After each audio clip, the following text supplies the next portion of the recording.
You're watching news analysis live on Politics and Business TV. The Presidential Fiscal Policy and Tax Reforms Committee is built to hold public engagement on fiscal and tax reform starting in Lagos on Thursday. Chairman of the committee, Taiwo Oyedele, had in a statement said that the team would consult with stakeholders in Lagos and Abuja as part of renewed efforts to review the national tax policy. According to media reports, the Lagos session will take place on May 2nd, followed by another in Abuja on May 6th, with the theme proposed changes to the national tax policy, tax laws and administration. The public engagement is reportedly aimed at gathering input from stakeholders on proposed reforms to the country's tax system, which the government hopes will boost economic growth and improve revenue collection. Oil dealers under the aegis of the Independent Petroleum Marketers Association of Nigeria have declared that it would shut down the 30,000 stations operated by IPMAN members across the country if the federal government fails to pay the 200 billion naira it owes marketers. IPMAN was quoted as saying that the Nigerian Midstream and Downstream Petroleum Regulatory Authority, NMDPRA, an agency of the federal government, had refused to clear the debt which had continued to accrue since September 2022. In a communique issued in Abuja by the chairman of IPMAN Depot Chairman Forum, Yahya Al-Hassan, over the non-payment of marketers' bridging claims, said the consequences of the failure by NMDPRA to pay the 200 billion naira will be terrible, as every marketer's outlets across Nigeria, from the north to the south and from the east to the west, will be shut down. Al-Hassan further pointed out that the Minister of State for Petroleum Resources, Oil, Henneken Lokbobiri, at a stakeholders meeting held on February 20, 2024, with the National Security Advisor, Nuhu Ribadu, had mandated the Chief Executive of NMDPRA, Farouk Ahmed, to clear the entire debt in 40 days. The Nigerian passport has been ranked among the worst on the globe, highlighting significant challenges for Nigerian travelers seeking international mobility. According to media reports, the latest assessment by Visa Guide's World Passport Index ranked the Nigerian passport at 191 out of 199 countries, above countries like North Korea at 192, Iraq 193, Libya 194, Sudan 195, Pakistan 196, Afghanistan 197, Syria 198, and Somalia at 199. The report listed factors that contributed to this decline to include visa-free access, diplomatic relations, and security concerns. Other factors are visa-free travel, electronic travel authorization, visa on arrival, electronic visa, embassy or government-approved visas, passport-free travel, and banned entry. However, the Singaporean passport came first on the chart as the strongest in the world, followed by the Italian, Spaniard, French, and German passports. Right, it is May 1st, 2024, but today is not just an ordinary day, especially for workers across the globe. Known as International Workers' Day, May 1st is celebrated worldwide, with many nations acknowledging workers' achievement and advocating for fair compensation and better working conditions through demonstrations and marches. The theme for this year's Workers' Day is ensuring safety and health at work in a changing climate. Here in Nigeria, the federal government has declared today a public holiday in commemoration of Workers' Day. According to a press statement signed by the Permanent Secretary, Minister of Interior Aisha Tundayako, the Minister of Interior Lubomi Tunjiojo conveyed the declaration, emphasizing the importance of excellence, efficiency, and fairness in labor. Tunjiojo also reiterated President Bola Tinubu's administration's dedication to fostering innovation, productivity, and inclusivity in workplaces. While words of assurances are made at this time every year, it poses a question as to how much of a priority the welfare of a worker is to the government at all levels. May Day 2024 could not have come at a better time, especially because a befitting minimum wage for the Nigerian worker amidst the harsh economic reality has been on the front burner. What is the hope of an average Nigerian worker? What are the challenges faced by a Nigerian worker? Can the yearnings and aspirations of a Nigerian worker become a reality? Therefore, on today's edition of News Analysis, a look at the challenges of the Nigerian worker and how best they can be addressed. Joining me in the studios at this time to discuss this is Comrade Gerard O. Kachi. He is a political and public affairs analyst. I understand you represent, other things, but I will just, let you highlight, those other things because your portfolio is quite detailed and very long. But Comrade Kachi, thank you so much for joining us. It's my pleasure, and happy Workers' Day to the Nigerian working force. And of course, just like you highlighted, I'm the National Coordinator Initiative Against Human Rights Abuse and Torture in Ahorat, as well as the National Secretary Committee for the Defense of Human Rights. Right.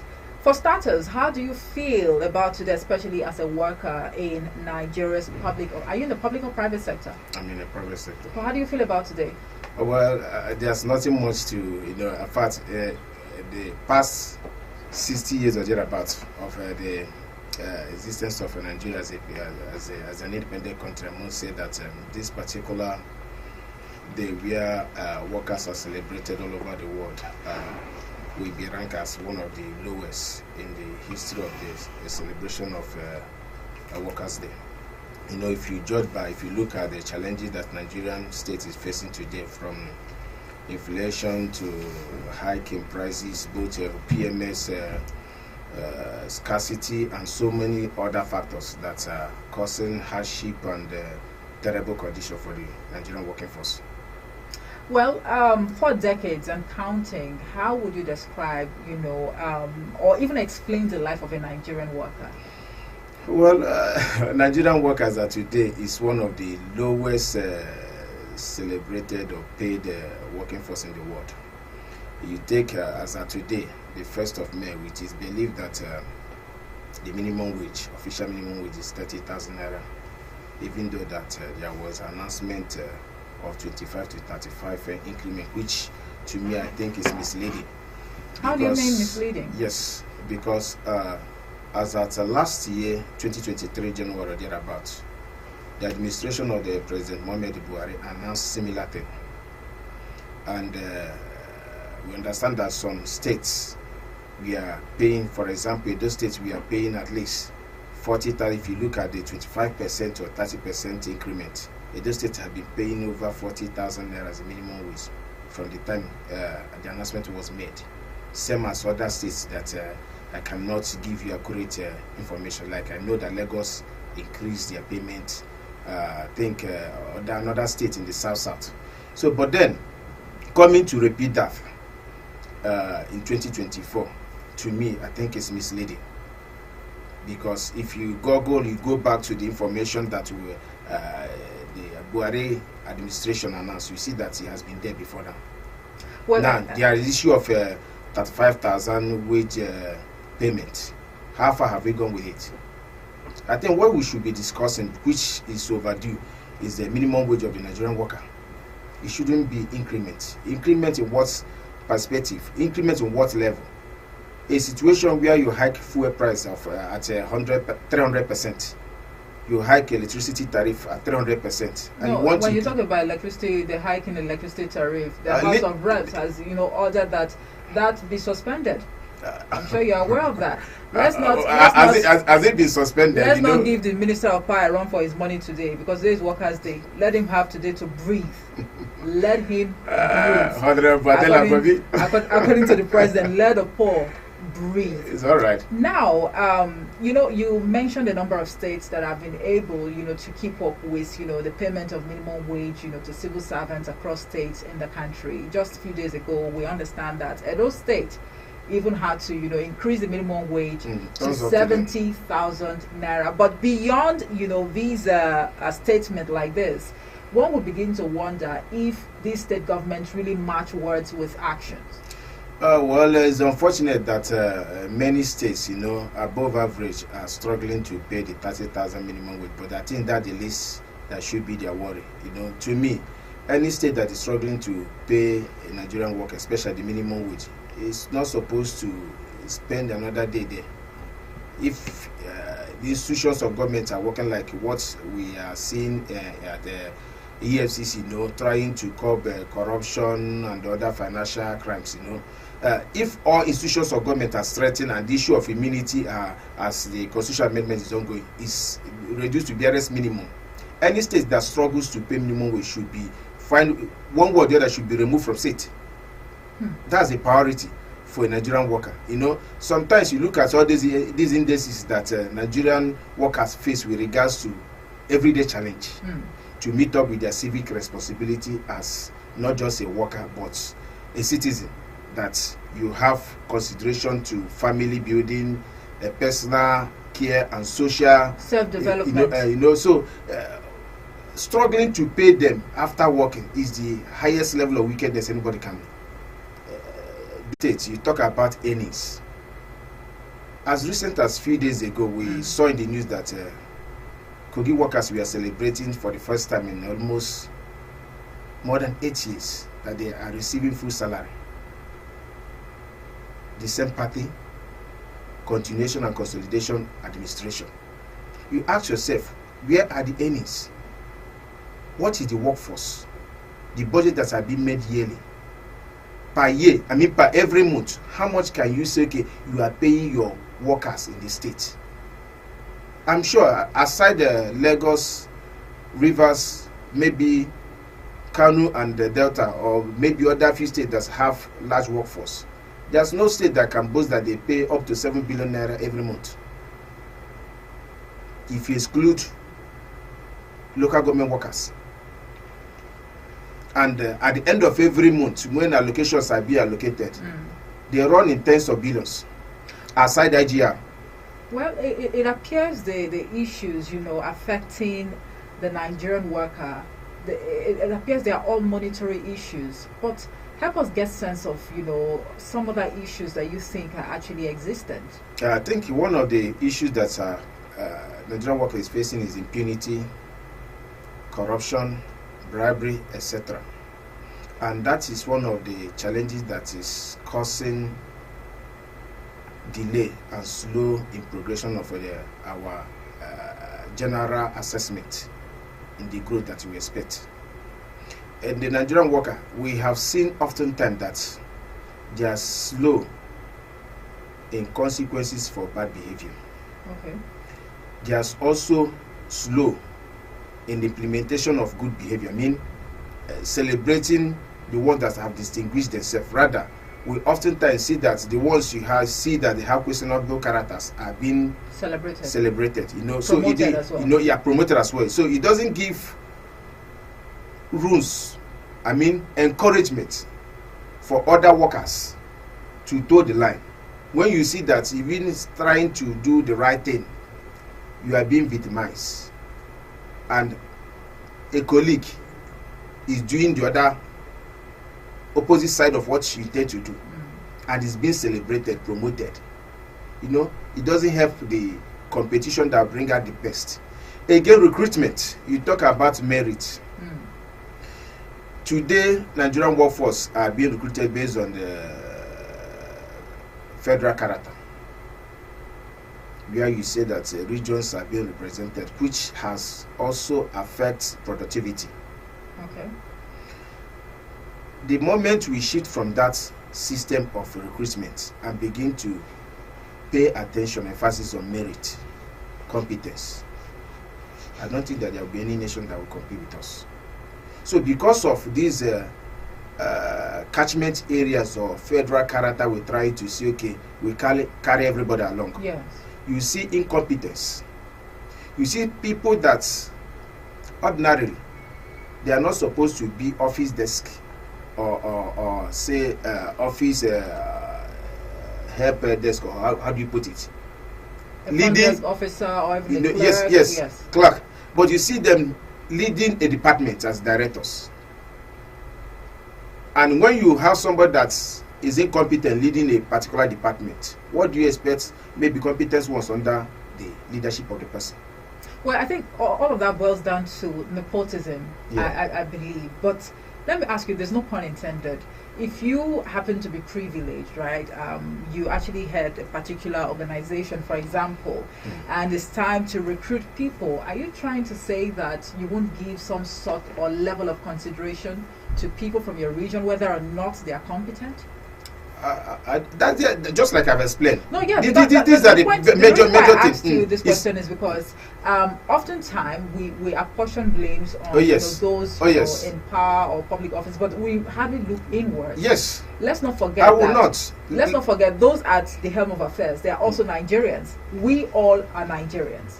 You see, what gives room to looking at where you come from when you have maybe political ambition to pursue. You ask yourself, most of our subnationals, private-driven sectors where you have big companies, what makes them thrive? Were they looking at where they come from on nepotism? They recruit the best. They look at the merit. Yeah. So if you want to live a top life, you have to work with the best. You don't have to look at maybe paddy or maybe where you come from. That's what they call scratch my back, I scratch your back. Yes, it doesn't work that. It's only in politics you see that. That's why we are struggling. The moment we look away from scratch my back, I scratch your back, and look at competence, certainly we'll move forward. But whose fault is all of this? I think the major fault I will say as of today is our constitution. Let us make constitution as amended. How is it the constitution? The constitutional provisions we have does not give us room to do a lot of things. Like? I mentioned federal character. Okay. There are some things in the constitution that are not enforceable. There are not something that you can litigate, to enforce.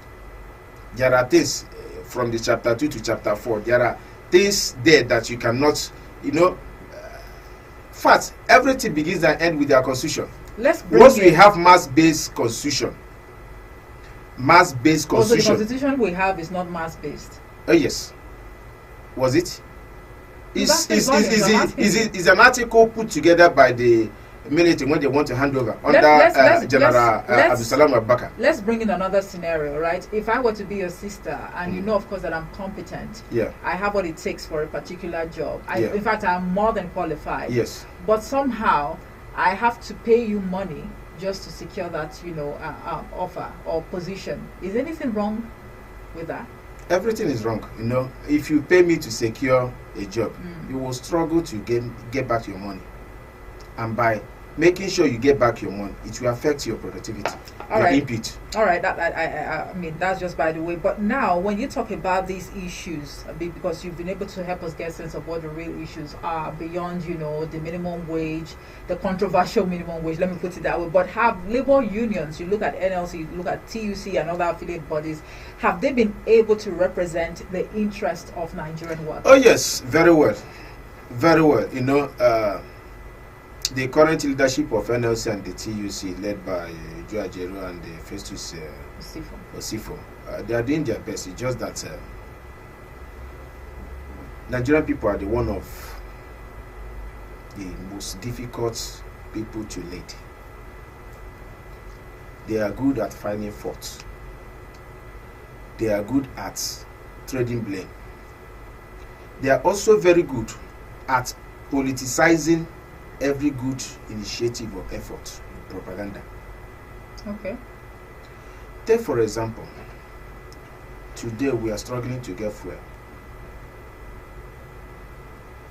We are struggling in every economic aspect of our life. And if organized labor comes out today to take a stand, enough is enough. We see pro-sponsored government protesters, organized group that will counter that. Are you holding forth for the NLC? I'm not holding forth for them, okay, but I'm telling you the reality. Okay. In fact, let me give you a typical example. In 2019, when Omoyele Sowore was being incarcerated, we were carrying out a protest. We were to deliver a protest letter to the National Human Rights Commission. While we were there with the letter, we saw some pro-government protesters coming with these normal L5 buses with sticks, shouting, "Say Baba, say Baba."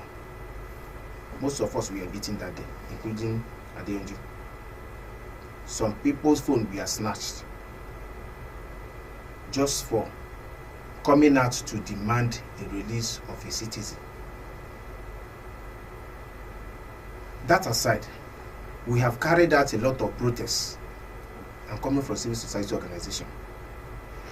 And whenever organized labor are to carry out any of their programs, we work together in collaboration.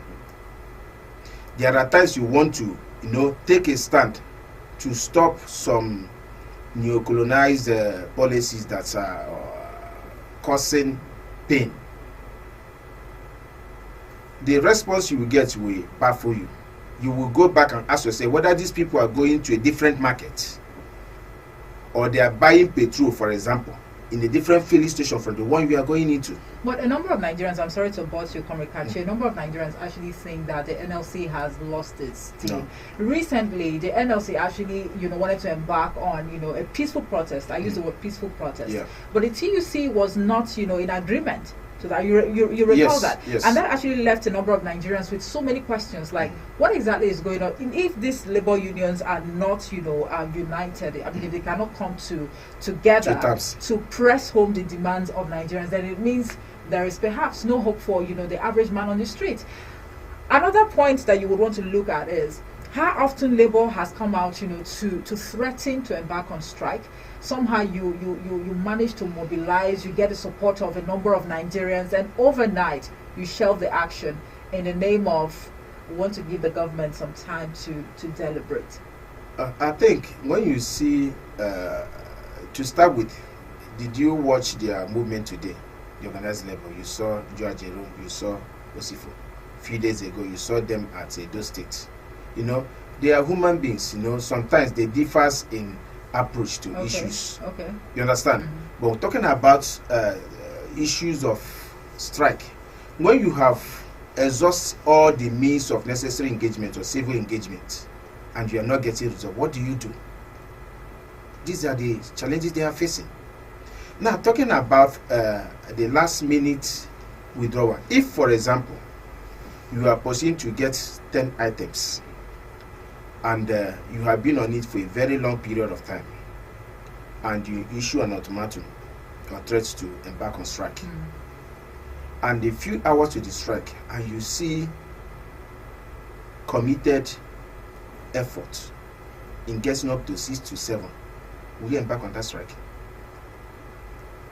It will be used against you in a polarized system. We find ourselves that people make decisions of opinion on ethnic, religious backgrounds.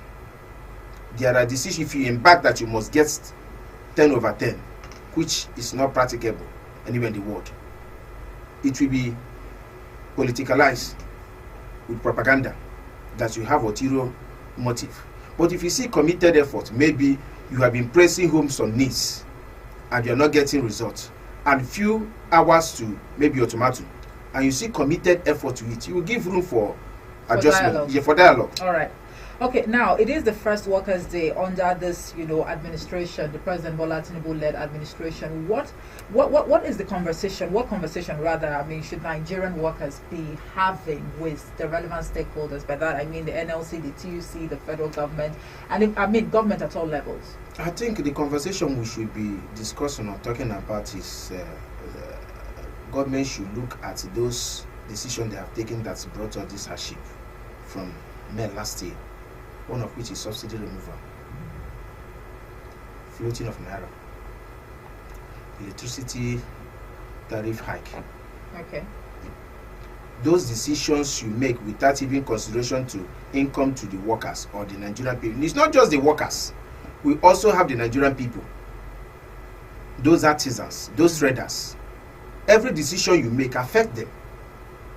Today you see the way the value of our naira. You see the struggle to do almost everything in Nigeria. You cannot even have 1 month plan in Nigeria as either a businessman or as a worker. You may plan today, one decision or tomorrow will change the prices of things. So I think they should go back to the drawing board.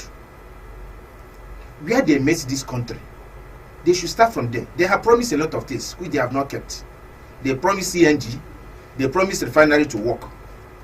No, when you talk about the CNG, the buses are going to be launched, pretty soon. I mean, what does it take to? Month of May. What does it take to? We'll be coming with a lot. I mean, from all indications. That was what we were told when they removed subsidy. It's a renewed hope agenda, so you have to keep hope alive, Comrade Kachi.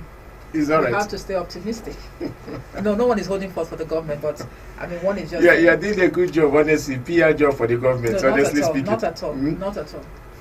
Well, that's what I see. I'm entitled to my opinion, but then I hope they will take notice of that, because you are doing great in that aspect. But then, from May 29th date, yes, after the declaration by our beloved president on the 29th May that subsidy is going to go forever, today can we hit our chest and say that subsidy is gone? These are questions that are begging for answers. We were told that by August, that Dangote refinery will be working.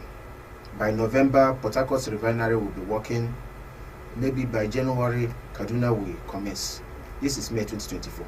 Those promises were made as of 2023. Is Port Harcourt refinery working? No, Kaduna refinery working. We are told that CNG buses will flood everywhere for making transport easier.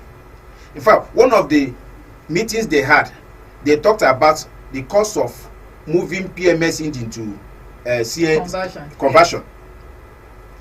NLC brought their own proposal that you can convert with less than 400, about 300 something thousand naira. Federal governments are bringing their own proposal that they from their own estimated proposal it will take us almost 800,000 plus. No, I thought it was 600,000. 800,000 plus. Even at 600,000, can you compare 300,000 plus to 600,000? Who is fully who? Well, it appears there are technicalities around, these policies. These are the grammars that we have been using. In Nigeria, I think it's high time we look at making it official to drop all these imported or civilized language that are confusing us. Because if you recall, blessed fellow of good memory, he will tell you that thief na thief, but in English language they will use different kinds of language. They will tell maladministration, misappropriation, embezzlement, lottery, looting, etc., etc. But thief is thief. Okay. When the political elites want to confuse the Nigerian state, using vocabulary is not an issue for them. Okay. Well, time is not our friend, Comrade Kachi. We know, of course, that the conversation is still ongoing in terms of minimum wage, a decent minimum wage for, a Nigerian living wage. Or living wage. What do you think is most appropriate? I mean, we've had conversations around 200,000 to, going to 1 million naira. Is that even realistic? That's why I said that you can't even make any plan today, because as at the time, even the NLC proposed, I think, 615,000 naira. There was no increment or scarcity of fuel. It was proposed that fuel being sold at 617 naira, but as of today, in some parts of this country, they are selling fuel above 1,000 naira. So, assuming, as a Nigerian worker, Nigerian government make, for example, I just want to play devil's advocate, minimum wage at 200,000 naira, for example, and you go to work, and where you move from, going to work, you drive, or maybe the transport from your place where you stay to your working place may take you up to 25 to 30 kilometers. That's for a place you have affordable accommodation. Have you calculated the amount of fuel it will cost you for that 30 days? Only 1 week, you spend over 50,000 naira. That's only for transport. You have not talked about cost of feeding and other challenges that you must engage on a daily basis. So these are the things that give room to issues of pardon, corruption in the civil, because man must survive. If what you are taking home as a salary is not taking care of you as a person, talk of your family, you must devise means of surviving. Okay. And these are what gives room to corruption, bribery, all manner of negative things that are going on in the civil service. All right. But if you pay them well, take for example again, let me use security agencies for example. Among all the security agencies we have in Nigeria, we have seen the way EFCC is performing. We see the way DSS is performing. Their salary are not the same with the police. They are better paid. From their dressing, their approach tells you a lot. If you pay Nigerian police force, officers, what you pay these guys, believe me, they will be among the top 5 in the world. Don't we have officers or public servants that are well paid who still embezzle money or even divert or misappropriate funds? Well, at the end of the day, one would say that it's about time for Nigerians.